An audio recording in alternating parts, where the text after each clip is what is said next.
तपाईहरुलाई भन्नु पर्दाखेरि यहाँनिर मुकुटको विषय लिएर म भन्ने छु। तपाईहरुलाई मुकुट कति प्रकारको हुन्छ, कसरी हामीले प्राप्त गर्न सक्छौं भन्ने विषय लिएर तपाईहरुसँग म भन्ने छु। पहिलोचोटि तपाईहरुसँग म एउटा धार्मिकताको मुकुट के हो त भनेर भन्ने कुरा लिएर म तपाईहरुसँग भन्ने छु।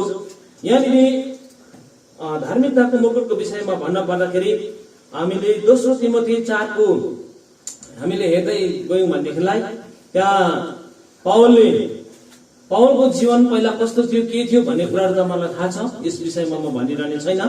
तर त्यहाँ पावलले धेरै संघर्ष गरेर पावल अन्तिममा विजयी बनेर त्यहाँनिर पावलले दौड सिध्याएर विश्वासलाई बचाइराखेको कुराहरु हामी त्यहाँ देख्छौं हैन। त्यहाँनिर उत्तम लडन्तलाई लडेको कुराहरु हामी त्यहाँ देख्छौं। अनि त्यहाँनिर उहाँले असल कार्यहरु परमेश्वरको निम्ति पूरा गरेको कुराहरु देख्छौं। अनि त्यसपश्चात मात्रै उहाँले एउटा धार्मिकताको मुकुटलाई प्राप्त गरेको कुराहरु देखिन्छ। तपाईले यो कुरालाई पढिरहनु रहनु भएको, देखिरहनु भएको कुराहरु हो। दोस्रो तिमोथी हामीले 4 को हामीले 1 देखि हेर्दै गयौं भनेदेखिलाई अनि यो विषयमा म तपाईलाई धेरै गहन विषय हो, तर म तपाईलाई टपिक मात्रै भन्नेछु। अनि तपाईले यो कुरालाई नोट गर्नुहोस्। तपाईले आफ्नो समय लिएर घरमा अलिकति अध्ययन गर्नुभयो भनेदेखिलाई तपाईलाई अझ थप आशिष मिल्नेछ। अनि पावलले आफ्नो कामद्वारा हैन आफ्नो विश्वासलाई बचाइराखेको अनि दौडलाई सिध्याएको। दौड सजिलो थिएन, विश्वासलाई बचाइराख्नु सजिलो कुरो थिएन, अनि उत्तम लडन त लड्नु पनि सजिलो थिएन। हेर्नुहोस्, तपाईले याद गरिराख्नु पर्ने कुरा के हुन्छ भने चाहिँ कुनै पनि खेल खेल्दा याद गर्नुहोस्, फाइनल पुग्नुको लागि चाहिँ पहिला फर्स्टमा जस्तो फुस्रे टिम गयो त्यसैले फाइनल उठाउँदैन। तर जति म्याच उनीहरूले जित्दै जान्छ त्यतिकै उनीहरूले टिम एउटा स्ट्रङ बनाउनु पर्ने हुन्छ हैन। बा फरवर्ड लाइनमा पो अलिकति कमजोरी हुँदैछ कि डिफेन्समा हुँदैछ कि किपिङ फेर्नु पर्ने हो कि कहाँ के गर्नु पर्ने हो कि उनीहरू कमिटीले अथवा त्यहाँ म्यानेजरले कोचले त्यहाँनिर चेन्ज गर्छ र अझै टिम स्मूथ बनाउँछ। त्यहाँदेखि मात्रै उनीहरूले के हुन्छ, त्यहाँनिर उनीहरू लास्टमा विजयी बन्न त्यहाँनिर सफल हुन्छ। अनि यही कारणले गर्दाखेरि पावलको जीवनमा पनि यही कुराहरू थियो।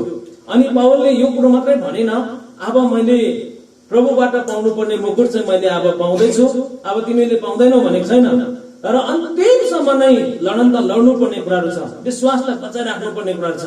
अब तपाईहरुले 2012-13 मा प्रभुलाई घुँडा टेक्नु भयो, त्यतिखेर पापबाट उद्धार भयो। तर विश्वासलाई कति बचाउनु भएको छ त्यो म जान्दिन। तर विश्वासलाई बचाइराख्नु पर्ने कुराहरू चाहिँ अघिको पाठ अनुसार मृत्युसम्म नै हामी चाहिँ के हुनुपर्छ, विश्वासी हुनुपर्छ। अब मृत्युसम्म विश्वासी भन्ने कुराहरू चाहिँ तपाईले सोच्नुहोस्। अब मृत्युसम्म विश्वासी हुनको लागि चाहिँ तपाईँ र मैले सजिलै लडन त लडेर हुँदैन। अनि यो लडन त लड्नको लागि चाहिँ तपाईँ र म आत्मिकी हतियारहरू धारण गर्नुपर्ने कुराहरू हुन्छ हैन। यो विषयमा तपाईलाई थाहा छ। अब यस विषय लिएर तपाईहरु अझै प्रभुमा बलियो हुनुहोस्। तपाईको जीवन, तपाईको साक्षी, तपाईको विश्वासलाई बचाइराख्ने कुराहरू जुन कुरो चाहिँ पावलले त्यहाँनिर बचाइराखेको कुराहरू थियो।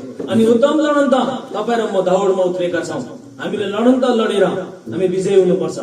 आज फाइनलमा पुगेर तपाईहरुमा हार्यौं भने चाहिँ के हुन्छ, झन्डैले मैले जितिहालेको थिएँ नि भनेर भन्दाखेरि त्यो झन्डै चाहिँ त्यो चाहिँ हारेको फेरि।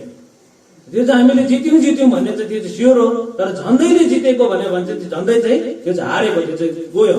त्यो जति नै झन्डै भन्दा पनि त्यो चाहिँ गाखे फेलै भएको है। यो कुराहरू छ, तपाईले याद गरिराख्नु पर्ने कुराहरू। त्यसपश्चात हाम्रो उत्तम लडन त लडेर हामीले दौडलाई सिधै राखेर विश्वासलाई बचाइराख्नु पर्ने कुराहरू पावलले बताएको छ। यो कुराहरू तपाईले याद गरिराख्नुहोस्। यो चाहिँ हो एउटा धार्मिकताको मुकुट हामीले पाउन सक्छौं। अनि हाम्रो लक्ष्य है यहाँनिर हामीले हेर्यौं भने दोस्रो कोरिन्थी 5:10 मा हामीले हाम्रो जीवनमा कस्तो किसिमको काम गरेका छौं। एक दिन प्रभुको अगाडि, न्यायस्थानको अगाडि हामीले त्यहाँ उभिएर न्याय दिनै पर्छ। हेर्नुहोस्, आज विश्वासी जीवन हामीले पाएका छौं, ख्रीष्टलाई विश्वास गरेका छौं। अब यतिमा मात्रै सीमित छैन है। एक दिन प्रभुको अगाडि संसारमा रहेर बसिरहेका छौं। प्रभुमा हामीले आफ्नो जीवनलाई कसरी अगाडि बढाइरहेका छौं, आत्मिक जीवन हामी कसरी अगाडि बढिरहेका छौं, यसको न्याय, यसको लेखाको लागि हामी त ईसाई भयौं, अब पाप क्षमा भएकै छ। हामी त विश्वासी भयौं, अब हामीलाई दण्डको आज्ञा छैन।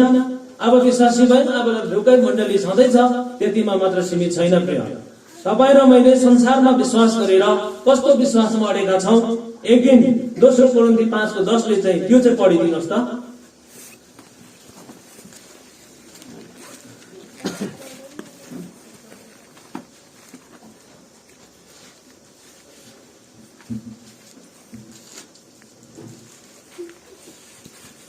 म पढ्नेछु 2 कोरिन्थी 5:10।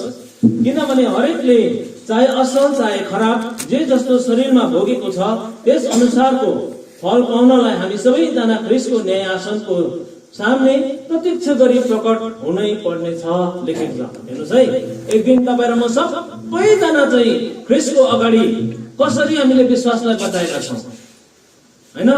हामी कस्तो विश्वासमा दौडेका छौं, हामी कसरी विश्वासी बनेर हिँड्दैछौँ यसको अगाडि, त्यस पछाडि मात्रै जीवनलाई हामी प्राप्त गर्न सक्छौं। तर विश्वासी त भयो, तर विश्वास तपाईले एउटा कुरा याद गरिराख्नुहोस्, विश्वास चाहिँ धेरै प्रकारको देखिन्छ। अनि त्यही कारणले गर्दाखेरि हेर्नुहोस्, आज तपाईँ र मेरो विश्वास चाहिँ ख्रीष्ट येशूमाथिको हो। अनि उहाँले हामीलाई त्यो विश्वासमा अड्यौं भनेदेखिलाई मात्रै त्यो इनाम, त्यो पुरस्कार परमेश्वरबाट हामीले पाउन सकिने कुराहरू हो। यो थियो एउटा तपाईको धार्मिकताको मुकुट। अनि अर्को कुरो छ जीवनको मुकुट। हेर्नुहोस् है, जीवनको मुकुट तपाईलाई यो कुराहरू म छोटो छोटो लिएर तपाईहरुलाई समय म अगाडि बढाउने छु। तपाईहरु आफैले राम्रोसँगले याद गर्दै जानुहोस्, राम्रो याद नोट गर्नुहोस्, अध्ययन गर्नुहोस्। अनि जीवनको मुकुटको विषयमा हामीले हेर्नु पर्दाखेरि जो चाहिँ हाम्रो परीक्षाबाट हामी उत्तीर्ण हुनु पर्यो, परीक्षाबाट बाँचेर हामीले पाउनु पर्ने कुराहरू छ। जाँच कोही बेला भन्ने गर्छ मलाई धेरै जाँच आयो भन्छ, परीक्षा आयो भन्छ। जाँच भिन्दै हो, परीक्षा भिन्दै हो। जाँच भन्ने कुरो चाहिँ परमेश्वरले हाम्रो हृदयमा जाँच्नुहुन्छ, परीक्षा भन्ने कुरो चाहिँ शैतानबाट हो, शैतानले चाहिँ गिराउने कुराहरू गर्छ। अनि मान्छेको जीवनमा जे कुरो कमजोरी छ त्यसै कुरो चाहिँ शैतानलाई चाहेको, दुष्टलाई चाहेको। अनि हामीले पहिलो पत्रुस 2:9-10 भन्छ नि, त्यहाँ चाहिँ गर्जने सिंह जस्तै ढुकिरहेछ भन्छ नि, त यो कमजोरी रहेछ, म आए है अब तेरो कमजोरीलाई पक्रिनु भनेर आउँदैन।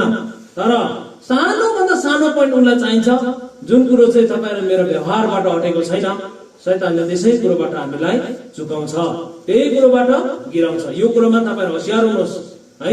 अनि जाँच भन्ने कुराहरू चाहिँ परमेश्वरले जाँच्नुहुन्छ। अब्राहमलाई हेर्नुहोस् त, अब्राहमलाई जाँचेको कुरा हामी त्यहाँ देख्छौँ। कसरी भनेर भन्दाखेरि अब्राहमको एकमात्र पुत्र छोरा थियो, एउटा मात्रै छोरा थियो, बालक थियो। उसलाई के गर्नुपर्ने थियो? बलिदान गर्नुपर्ने थियो। तर अब्राहमले कहाँ हो, अस्ति त थिएन र मैले तपाईँलाई भने त अब बालक दिनुभयो, त्यो पनि बलिदान गर्नु हुँदैन भनेन।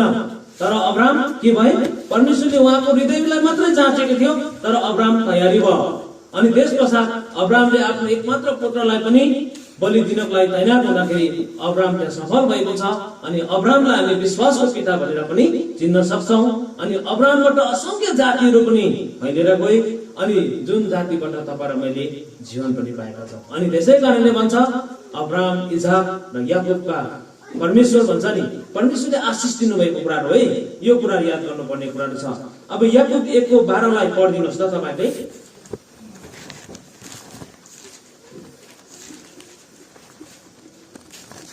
भने त्यो मानिस जो परीक्षामा स्थिर रहन्छ, किनभने त्यसको जाँच भइसकेपछि प्रभुबाट उहाँलाई प्रेम गर्नेहरूलाई दिनेछु भन्ने प्रतिज्ञा गर्नुभयो, जीवनको मुकुट हुन्छ। आमेन।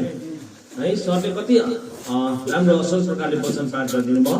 धन्य त्यो मानिस जो परीक्षामा स्थिर रहन्छ, किनभने त्यसको जाँच भइसकेपछि प्रभुबाट उहाँलाई प्रेम गर्नेलाई दिन्छु भन्ने प्रतिज्ञा गर्नुभएको जीवनको मुकुट त्यसले पाउने जीवनको मुकुट यो।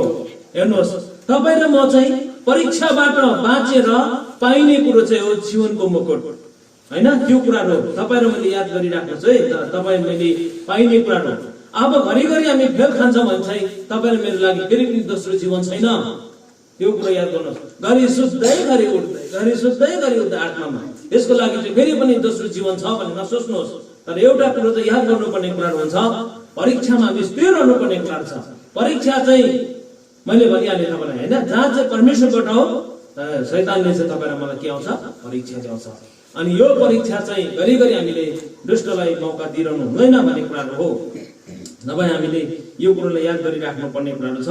अनि अघि हामीले हेर्यौं उत्पत्ति 2 को 10 मा, त्यहाँनिर अघि तपाईले पाठ गरिदिनु भएको छ। त्यहाँनिर हामीलाई 10 दिन त कष्ट होला भनेर भनेको छ, तर मृत्यु समय तिमीहरू के हौ, विश्वासी हौ भनेर भनेको छ। हामीलाई जब हामीले ख्रीष्टलाई धारण गर्यौं, जब येशू ख्रीष्टलाई तपाईँ र मैले विश्वास गर्यौं, अनि विश्वास गर्ने बित्तिकै चाहिँ तपाईँ र म संसारमा जे छ, संसारमा जे हुनुपर्ने कुराहरू थियो त्यो सबै कुरोले हामीलाई पक्का भयो भन्दैमा चाहिँ यो सबै कुरो के भन्नु, तपाईँ र मेरो जीवन प्रशस्त हुँदा मात्रै यो चाहिँ परमेश्वरको आशिष हो भनेर हामी भन्न मिल्दैन। तर थियो त्यहाँ तपाईले याद छ नि, तपाईले अयुबको किताबलाई हेर्नु भएको छ। तर अयुब चाहिँ दुःखमा पर्दा पनि परमेश्वरलाई धन्यवाद दिने व्यक्ति थिए। अनि उस हुँदा त ऊ झन् परमेश्वरमा ऊ प्रसन्न, झन् साह्रो खुसी, ऊ कति साह्रो महान व्यक्ति हैन। तर अन्तिममा हामीले हेरेर आयौँ भने चाहिँ अयुबको सुदिन फर्काइदिएको कुराहरू छ नि त हैन। त्यहाँ चाहिँ शैतानले चाहिँ उसको जीवनमा चाहिँ के गरेछ, त्यहाँ चाहिँ परीक्षा ल्याएको छ नि त। शैतानले चाहिँ अयुबको जीवनमा परीक्षा ल्याएको, तर अयुब कहिले पनि फेल खाएन, हेर्नुहोस् है। अनि अयुब चाहिँ अन्तिमसम्म नै परमेश्वर प्रतिको विश्वासमा स्थिर भएको कारणले गर्दाखेरि चाहिँ ऊ के भयो भने चाहिँ उसको सुदिन फर्काइदिएको छ। पहिलाको भन्दा जे कुरो थियो दोबारा कुराहरू त्यहाँ परमेश्वरले फर्काइदिएको कुराहरू छ। हेर्नुहोस्, आज तपाईँ र मैले पनि संसारमा सबै कुरो प्रशस्त हुँदा चाहिँ परमेश्वरबाट हो। तर परमेश्वर जुन संसारको कुराहरू रितिँदैछ, खाँचो हुँदैछ, अभाव हुँदैछ, परिवारमा अलिकति तलमाथि के हुँदैछ भने चाहिँ परमेश्वरलाई दोष्न मिल्दैन। तपाईँ र मेरो कमजोरी कहाँ हुँदैछ भन्ने कुरा चाहिँ त्यतिखेर तपाईँ र मैले आफ्नो कमजोरीलाई जाँच्नुपर्ने खाँचो हुन्छ। हेर्नुहोस् है, जाँच्नुपर्ने खाँचो हुन्छ। हाम्रो जीवनमा कमजोरी बिनाको त मान्छे संसारमा छँदै छैन नि त।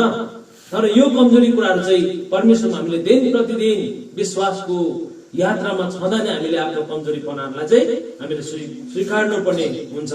यही कारणले गर्दाखेरि हामीले कहिले पनि आफ्नो कमजोरीपनालाई शैतानलाई मौका दिनु हुँदैन भन्ने कुराहरू। अनि मृत्यु समय विश्वासी हुनुपर्ने, अनि मात्रै तपाईँ र मैले जीवनको मुकुट पाउन सकिने कुराहरू छ।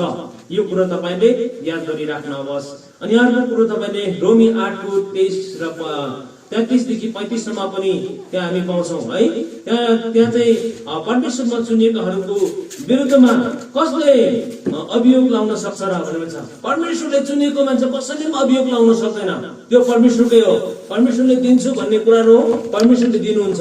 त्यहाँ कसैले हस्तक्षेप गर्न पाउँदैन, किनभने परमेश्वरमा तपाईँ र म के छौँ, विश्वासी छौँ। परमेश्वरमा हामी के छौँ, इमानदारी छौँ। परमेश्वरमा के छौँ, हामी डर राख्ने व्यक्तिहरू छौँ। यसै कारणले त परमेश्वरले तपाईँ र मलाई दिन्छु भन्नु भएको कुराहरूमा त्यहाँ कसैले पनि केही पनि गर्ने वाला छैन भन्ने कुराहरू आउनेछ। त्यहाँ परमेश्वरले नै न्याय गर्नुहुनेछ। अनि अर्को कुरो, तेस्रोमा महिमाको मुकुट। मैले पहिलोचोटि तपाईँलाई भने धार्मिकताको मुकुट, दोस्रोमा भने जीवनको मुकुट, तेस्रोमा भने तपाईँलाई महिमाको मुकुट, जो चाहिँ एउटा बगालको देखरेख गरेर पाइने कुराहरू हो भन्ने कुराहरू हामी पाउँछौँ। यो कहाँनिर पाइन्छ भनेर भन्दाखेरि पहिलो पत्रुस 5 को 1 देखि 4 सम्म हामीले हेर्यौँ। त्यहाँ हेर्दाखेरि त्यहाँ असल गोठालोले त्यो बगालको देखरेख गर्नुपर्ने कुराहरू छ। हेर्नुहोस् है, अब यहाँनिर तपाईँलाई भन्नुपर्दा तपाईँले मनमा दुःख नमानिदिनु होस्। यहाँनिर म हुँदाखेरि विश्वासी भएर बस्नुहुने चाहिँ हाम्रो विमल दाजु हुनुहुन्छ, हाम्रो एलबी दाजु हुनुहुन्छ, भाइ अस्तमान हुनुहुन्छ। उहाँहरू चाहिँ अब यस ठाउँको लागि चाहिँ अगुवाई सोच्नु पर्ने। तपाईँले अगुवाई सोच्नु भने किन भनेर भन्दा चाहिँ अब मैले गर्व मान, म आज म खुसी छु। किन खुसी छु भनेर भन्दा चाहिँ हाम्रो पहिला चर्च यहाँनिर जब हामी इस्टाब्लिस भयो, यहाँनिर सङ्गति हामी सुरु गर्न थाल्यौँ, त्यतिखेर पनि चर्च सेक्रेटरी चाहिँ हाम्रो विमल दाजु नै हुनुहुन्थ्यो। अहिले म आएँ 5-6 वर्ष 6-7 वर्ष पछाडि आएँ, उहाँलाई नै देख्नु पाएँ। भन्नुको कारण यस ठाउँमा उहाँ एउटा अगुवा भनौँ न होइन, उहाँको एउटा जिम्मेवारी छ। भाइ अस्तमानको पनि छ होइन, हाम्रो एलमिदनको पनि छ, जिम्मेवारी छ। तपाईँहरू नै यहाँको एउटा अगुवा हुनुहुन्छ, लिडर्स हुनुहुन्छ। तर अब तपाईँले आफ्नो भूमिका, आफ्नो जिम्मेवारी प्रभुमा भएर पुरा गर्नुपर्ने कुराहरू हुन्छ।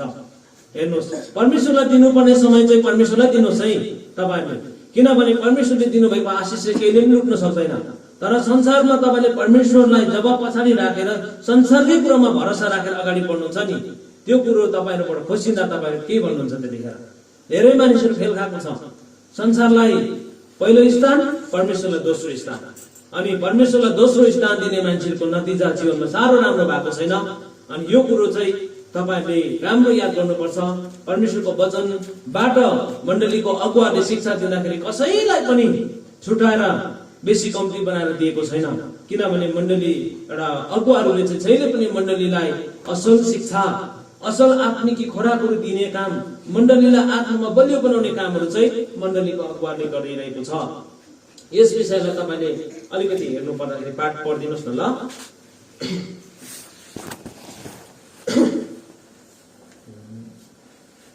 पहिलो पत्रुस 5:1-4 तिमी धर्मगुरुहरूलाई म पनि एक धर्मगुरु र ख्रिस्टको शासनाको गवाही र प्रकट हुन लागेको महिमाको सहयोगी पनि हुनेले उपदेश दिन्छु। तिमीहरूका जिम्मामा रहेको परमेश्वरको बगालको गोठालो हो, अरूले होइन तर परमेश्वरको इच्छा बमोजिम पैसाको लोभले होइन तर तयारी मनले तिमीहरूका जिम्मामा रहेकाहरूमाथि अधिकार जमाएर होइन, बगालको उदाहरण हो। औ जब मूल गोठाला प्रकट हुनुहुन्छ तब तिमीहरूले कहिले नऔल्याउने महिमाको मुकुट पाउनेछौ। है त्यतिखेर तपाईँ अनि मैले जति पनि आज तपाईहरु मण्डलीमा बाउहरू हुनुहुन्छ, आमाहरू हुनुहुन्छ, तपाईहरु सबैजना मण्डलीको पनि अगुवाई हुनुहुन्छ, परिवारको पनि अगुवाई हुनुहुन्छ। बाउ आमा भइसकेपछि हामीलाई एउटा एउटा परिवारमा सबैभन्दा परिवारको हामी हेड अफ द फ्यामिलीमा हामी बाउ आमा नै हो, बाउ हो अनि आमा हो। भइसकेपछि चाहिँ हामीले आफ्नो जिम्मेवारीलाई लिनुपर्ने कुरा हुन्छ।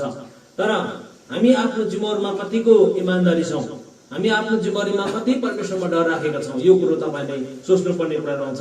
मण्डलीमा एकजना एल्डर भएर अथवा मण्डलीमा एकजना अगुवालाई नियुक्ति गरिसकेपछि उहाँको मात्रै हो भन्ने होइन, तर मण्डलीमा जब तपाईँ र म विश्वासी भएर प्रभुजी सदस्य बन्छौँ, जब हामी एउटा आफ्नो जिम्मेवारीलाई परमेश्वरबाट हामी बुझिसक्छौँ, तपाईँ र हामी सबैजना अगुवा हो। तर सिनियरिटी भन्ने कुरा आउँछ होइन।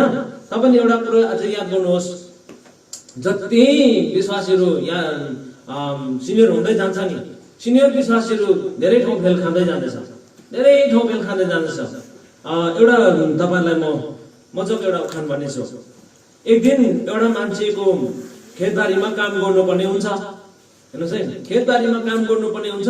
अनि खेतबारीमा काम गर्नको लागि चाहिँ त्यो बारीको धनीले चाहिँ ठुल्ठुलो अलगोरु पालेको हुन्छ। अनि जब उसको खेतको समय आउँछ अनि त्यो गोरुको काम आउँछ नि त होइन, तपाईँ सुन्नुहुँदैछ, गोरुको काम आउँछ अनि गोरु गधा मिलेर त्यो बारीको मालिकको चाहिँ उसको खेती उकास दिनुपर्ने कुरा हुन्छ। जब हिलोको काम आउँछ, बर्खाभरि हिलोको काम आएपछि गोरु चाहिँ ठग्नु थालिहाल्छ हो। अनि गोरु एकान्त ठाउँमा छ, गोरु गधा काम गरिरहेछ। अनि जब पछाडि जब एकदमै कामको चप हुँदै जान्छ, त्यतिखेर चाहिँ गोरुले गधालाई भन्छ, म त अलिकति काम लचक्रै भएको देखेर, काम बेसी भएको देखेर मलाई त उन्दो उम्बो गर्नु हरेस भइसक्यो, म त नजानु पर्यो साथी, तिमीले माथि बुढोलाई भनिदेऊ र तिमीले बुढोलाई भनिदेऊ कि तल गोरु त बिमारी छ भनेर भनिदिनु भनेर भनेछ। अनि गधा त ल्याङ भारी बोकेर मालिककोमा पुग्यो। अनि मालिकले सोधेको छैन, गोरु कहाँ गयो सोधेको छैन। अनि आज भन्यो, भोलि भन्यो, अनि फेरि गधा तल खेतमा झर्छ। बुढोले के भन्यो, गधाले सोधेको छैन। फेरि बिमारै छ भने बेलुका गधा घर फर्किने बेलामा बिमारै छ भनेर जहिले जहिले गधालाई चाहिँ बिमारै छ भने गोरु चाहिँ ठगिरहेछ। अनि जहिले पनि बिमारी छ भनेर खबर पठाउँछन्।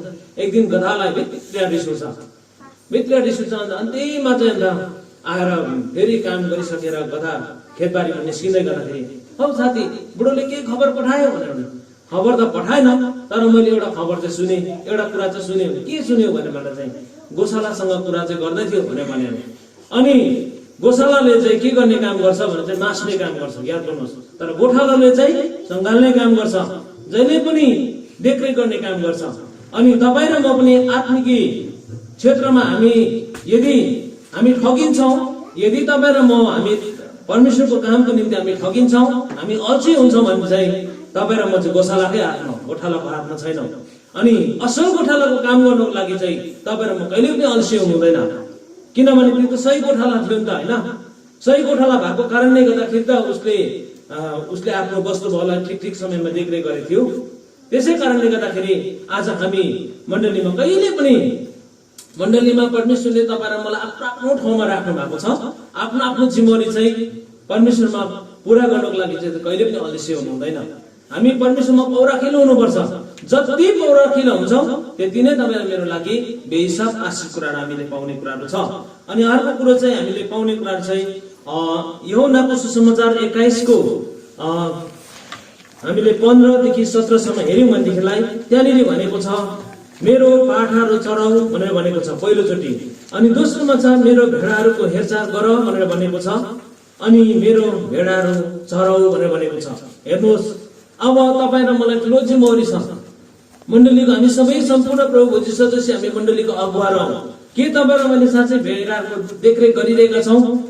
मण्डलीमा नयाँ आत्माको बिक्री गर्दैछौँ? मण्डलीमा आउँदै गरेको परिवारको लागि बिक्री गरेका छौँ? मण्डलीमा आफ्नो जिम्मेवारी पुरा गर्दैछौँ भन्ने कुराहरू आउँछ। यदि गरेको छैन भनेदेखिलाई तपाईँ र मेरो लागि पनि कहिले नअहिल्याउने मुकुट हामीले प्राप्त गर्न सक्छौँ। यदि हामी अल्छी हुनेछौँ भने चाहिँ तपाईँ अनि मेरो लागि त्यो कुराहरू घुम्दैछ। अनि तपाईँ र म कहिले पनि हाम्रो यस्तो जोसबाट परमेश्वरको काममा हामी जोसिलो नै हुनुपर्छ है। यहाँनिर तपाईँले यो पाठलाई तपाईँले राम्रो अध्ययन गर्नुहोस्, तपाईँले आजै आशिष पाउनु नै हुनेछ। अनि अर्को कुरो चाहिँ अविनाशी मुकुट है।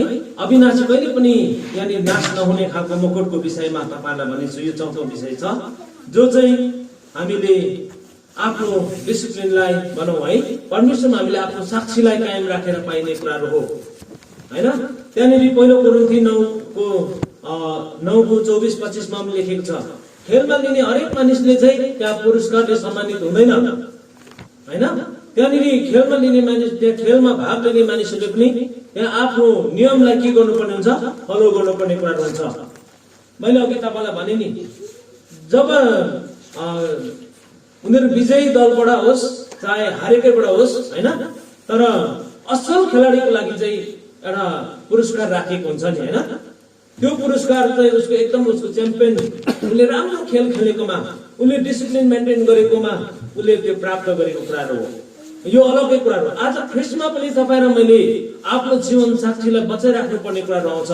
तपाईँ र म कतिको इमान्दारी छौँ, कतिले हाम्रो आफ्नो साक्षीलाई बचाएका छौँ, कतिको परमेश्वरमा हामी इमान्दारी छौँ भन्ने कुराहरू आउँछ। हेर्नुहोस्, यो कुरो हामीले तपाईँ र मेरो लागि एकदमै मुख्य कुराहरू हो। आज हामीले आफ्नो इमान कसैसे यस्तो हुन्छ नि, उसले वचनै बोल्नु नजानोस्, उसले प्रार्थनै गर्नु नजानोस्, तर ऊ संगतिमा लागि परिरहेको हुन्छ। ऊ एउटा एकदमै आफ्नो जीवनको साक्षी नै उसको लागि प्रचार बनिरहेको छ भने चाहिँ परमेश्वरमा त्यो पनि एउटा महान हुन जान्छ। अनि त्यो पनि एक दिन अवश्य परमेश्वरबाट के भनौँ, उसले त्यो मुकुट प्राप्त गर्नेछ। प्रचार गर्नु पर्दैन नि। तपाईँ र मेरो जीवन साक्षी नै अहिलेको समयमा चाहिँ हामीले प्रभुको काम गर्ने हामी व्यक्तिहरू छौँ नि। 90% चाहिँ तपाईँ र मेरो परिवारले आफ्नो साक्षीलाई कायम गर्नुपर्ने कुराहरू हुन्छ। अनि त्यही कारणले गर्दा त प्रभुको सेवकहरू धेरै खेल खाँदैछ। परिवार चाहिँ लथालिङ्गै भइरहेको हुन्छ, यता आफू चाहिँ प्रभुको सेवकाईमा मग्न हुन्छ। अनि भन्ने सुनेपछि के भन्छ, उसकै परिवारमा त लथालिङ्गै भइरहेको हुन्छ भने परिवारलाई नहेरौँ, परिवारलाई नहेर्नुहोस्। तर परिवारलाई चाहिँ हामी अघि मैले तपाईँलाई भने हामी परिवारको एउटा सदस्य भइसकेपछि हामी अगुवा नै हौ। तर अगुवाले आफ्नो परिवार कस्तो राख्नुपर्छ भन्ने कुरा चाहिँ तपाईँ र मेरो जिम्मेवारी हो हैन। अनि यही कारणले हाम्रो परिवार चाहिँ 90% हामीले प्रभुमा ठिक गर्नु पर्यो। अनि चाहिँ 10% चाहिँ प्रभुको वचन बोल्नुहोस् त, त्यसै आशिषको कुरा हो।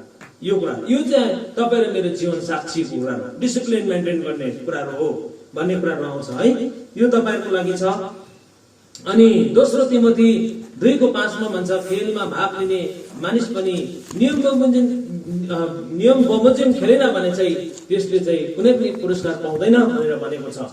हेर्नुहोस्, आज हामीले परमेश्वरबाट पाएको शिक्षालाई चाहिँ हामीले उहाँको आज्ञालाई चाहिँ सिरोपर गर्नुपर्ने कुराहरू छ।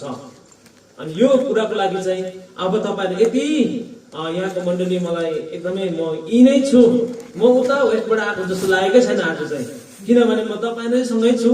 होइन। आज त छँदै चिन्नै छु, तर म उताबाट आएर सङ्गति गर्दै गरेको नयाँ अनुभव भएको छैन। म यिनै छु, तपाईँहरू जस्तै छु, तपाईँहरूकै परिवारभित्रैको भएको कारणले गर्दाखेरि अनि तपाईँहरूसँग सङ्गति गरि नै रहेको पहिलाको कुराहरू नै मलाई याद आइरहेको छ। अनि मैले यी कुराहरू तपाईँहरूलाई एउटा आशिष होस्, अर्को दोस्रो कुरो चाहिँ सल्लाह होस्, अनि तपाईँहरूको आत्मिक जीवन अझै उन्नति भएर जाओस् भन्ने प्रकारले मैले तपाईँलाई भनेको। यो कुरामा तपाईँले अनर्थ नलिने, किनभने तपाईँहरूले पनि विश्वास त्यसै गर्नु भएको छैन। आज यस्तो भयो भन्ने प्रकारले तपाईँले सङ्गतिबाट नउइलिनुहोस्, नहट्नुहोस्। तपाईँहरू केही कुरो पाउँछु नै भन्ने कुराहरूको एउटा आशा लिएर परमेश्वरको भवनमा आउनु भएको छ। यो कुरोलाई तपाईँले मनमा लिइराख्नुहोस् है। अनि हामीले आफ्नो परिवार, आफ्नो जीवनको एउटा साक्षीलाई, एउटा डिसिप्लिनलाई पनि मेन्टेन गर्नुपर्ने कुराहरू आउँछ। हामी ख्रीष्टको जनहरूलाई हरेक मानिसले चिनिन पढिने पात्र हो भनेर पावलले कोरिन्थीको मण्डलीलाई भन्छ। हेर्नुहोस्, एउटा मान्छेले यसो गरेर देखायो, हामीले अर्कोलाई हामीले यसो गरेर देखाउँदा पनि तिनवटा औँलाले आफूलाई देखाइरहेको हुन्छ होइन। आफ्नो जीवन कस्तो छ भन्ने कुराहरू आउँछ। हामी कोही बेला संसारको कुरोले हामीलाई धेरै फसाइरहेको हुन्छ होइन। मान्छेले एक दिन एउटा मान्छेले धेरै पिंजडा पालिरहेको हुन्छ, धेरै पिंजडा पालेको हुन्छ, सुगा पालेको हुन्छ। अनि त्यहाँनिर त्यो के भन्छ, त्यो जालभित्र चाहिँ त्यहाँ अर्काको सुगालाई देखेर त्यो सुगा बोलेको देखेर, सुगालाई सजाएको देखेर अनि त्यहाँनिर के हुन्छ भनेर भन्दाखेरि ऊ लोभिन्छ। अनि अर्काको सुगालाई फसाउनको लागि उसले ठुलो जाल बुनेर फिजाइदिन्छ, उसको खेतबारीमा फिजाउँछ। अनि आज भन्यो, भोलि भन्यो, अर्काको सुगा त दिन प्रति हराउँदै हराउँदै जाँदैछ। अनि सुगाको मालिकले एक दिन सिकाउँछ, अनि कुनै सिकारी आएर जाल फिजाएर त्यहाँ दानाहरू डालेको छ भने पनि नफस्नु, त्यहाँ उडी जानु भनेर चाहिँ बिचरा पुरा कथेर त्यहाँ सुगालाई परिपक्व बनाएको हुन्छ। सिकारी आएगा दाना डालेगा फस्न जाना उड जाना भनेर पुरा गरिरहेको छ। बिचरा त्यो सुगाहरू उड्दै उड्दै उड्दै उड्दै जान्छ। अनि त्यहाँ फेरि त्यो जाल भएको जग्गामा त पुगिसकेपछि के देख्छ, खानेकुरा देख्छ। बिचरा त्यो गीत गाउँदै जाल भएको त पस्छ, सिकारी आएगा दाना डालेगा फस्मत जाना उड जाना। त्यहाँ सिकारी आएको छ, जाल भिजाइरहेको छ, त्यहाँ दाना डालिराखेको छ, तर त्यहाँ फस्नु हुँदैन, उडी जानुपर्छ भनेर चाहिँ बिचरा त्यही जालभित्र पस्छ, तर त्यही जालमा गुडिनेर शत्रुको हातमा पर्न पुगिरहेको छ। हामी पनि कोही बेला नाउँ चाहिँ हाम्रो क्रिस्चियन, प्रभुलाई विश्वास गरेको, तर हाम्रो जीवन चाहिँ अर्कै भइरहेको हुन्छ। त्यसले गर्दाखेरि संसारले, मैले अघि भने संसारले जे कुरो गरेको छ नि त्यसैको पछाडि चाहिँ तपाईँले पाउनुपर्ने जीवन छैन।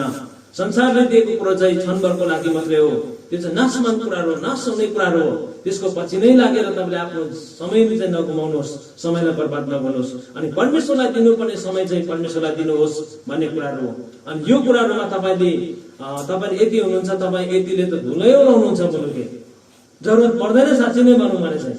मन मिल्यो र हामी साँच्चै विश्वासी हो भने चाहिँ धुलै आफू बल्छ यो ठाउँमा, तर मन मिलेन भने चाहिँ खरानीको तालै हुन्छ। अनि त्यही कारणले गर्दाखेरि हेर्नुहोस्, मण्डलीमा जहिले पनि अगुवाको शिर उप राखिकन उहाँको सल्लाह, उहाँको सुझावमा काम गर्नुपर्ने कुराहरू हुन्छ।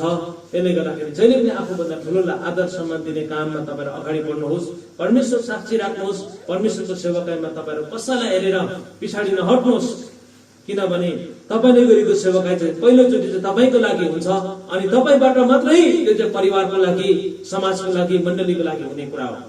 त्यो कुरा चाहिँ तपाईँले याद गर्नुपर्ने कुराहरू हुन्छ। अर्को कुरो, आनन्दको मुकुट जो चाहिँ प्रचार गरेर नयाँ आत्माहरू बचाउन सकिन्छ, त्यहाँदेखि पाइने कुराहरू आनन्दको। तपाईँले आत्मा बचाएर मात्रै आउँछ भन्ने कुरा नसोच्नुहोस्। कुनै ठाउँमा तपाईँले भिजिट दिन हुनुहुन्छ अथवा सङ्गति गर्दै हुनुहुन्छ भनेदेखिलाई तपाईँले के सोच्नु, आजको दिनमा मलाई कस्तो भित्रदेखि घिटघिटो भइराखेको थियो, तर मैले जब त्यो घरमा गएर प्रार्थना गरेँ नि, एक शब्द भए प्रार्थना गर्न पाएँ, एक शब्द भए पनि त्यो मान्छेलाई प्रचार गर्नु पाएँ, त्यहाँदेखि मलाई यति साह्रो शान्ति भयो भन्ने अनुभव कसले लिनु भएको छ? मनमा हात उठाउनुहोस् न। तपाईँलाई हुन्छै हुन्छ नि, मनभित्र त हुन्छै हुन्छ। जब तपाईँले प्रभुको काम गर्नुहुन्छ नि त्यतिखेर तपाईँले कस्तो आनन्द पाउनुहुन्छ, यो चाहिँ मैले महसुस गरेको। त्यो चाहिँ न संसारले नै दिएको, कसैले पनि दिएको। यस्तो शान्ति हुन्छ जुन घरमा चाहिँ पुग्नु पायो, जुन परिवारलाई चाहिँ प्रभुको सन्देश सुनाउनु पायो, जुन परिवारको लागि प्रार्थना गर्नु पायो भने चाहिँ यस्तो शान्ति हुन्छ, यस्तो आनन्द हुन्छ। त्यो आनन्द चाहिँ कसैले दिनै नसक्ने आनन्द हो। हेर्नुहोस्, यदि गर्नु भएको छ त्यो चाहिँ आज बसाउनुहोस् है, बसाउनुहोस् तपाईँले हो। भन्नुको कारण चाहिँ तपाईँ र मैले परमेश्वरको काममा कहिले पनि पछाडि हट्नु हुँदैन, परमेश्वर काममा अगाडि बढ्नुपर्छ भन्ने कुरा हो है। अनि आत्मा बचाइमा चाहिँ त्यो तपाईँ र मेरो लागि पनि एउटा इनाम छ भन्ने कुरा अवश्य नै छ। तर आत्मा बचाउने एक्लै मात्रै भएर हुँदैन, त्यो तपाईँहरूको लागि एउटा के भनौँ, तपाईँहरूको लागि पनि एउटा परमेश्वरले ठाउँ दिएर राख्नु भएको छ, एउटा एउटा जिम्मेवारी दिएर राख्नु भएको छ होइन। अनि तपाईँहरूले एउटा प्रार्थनाको वरदान होला, कसैलाई मुठी खोल्ने वरदान होला होइन, कसैले आएर सेवकाई मात्रै गरिदिने हुन्छ, आफ्नो आफ्नो हुन्छ। तर आफ्नो आफ्नो पाएको जिम्मेवारी गिफ्ट त्यो वरदानलाई चाहिँ नगुमाउनुहोस् होइन। तपाईँहरूलाई एउटा एउटा परमेश्वरबाट त छ नि, कसै चाहिँ लागि परिरहेको छ उसको काममा अथवा मण्डली भिजिटमा गर्ने हुन्छ, कसै चाहिँ त्यो कुरामा नभए आफ्नो गोजीमा भएको छ कि छैन निकालेर दिएको छ हो, त्यस्तो हुने हुन्छ नि होइन। यो सबै कुरो परमेश्वरले एउटा दिनुभएको वरदान हो। अनि खै उहाँ त नाकै छैन, मुखै छैन, देख्नै पो छैन भन्ने कुराहरू मनमा त्यस्तो नसोच्नुहोस्। परमेश्वरले एउटा ठाउँ दिएर राख्नु भएको हुन्छ, तर जसरी भए पनि अधिक रूपले चाहिँ परमेश्वर काम चाहिँ गरेकै हुन्छ। यो कुरोमा चाहिँ मण्डली सन्तुष्टिपन हुनुपर्ने कुराहरू आउँछ। तर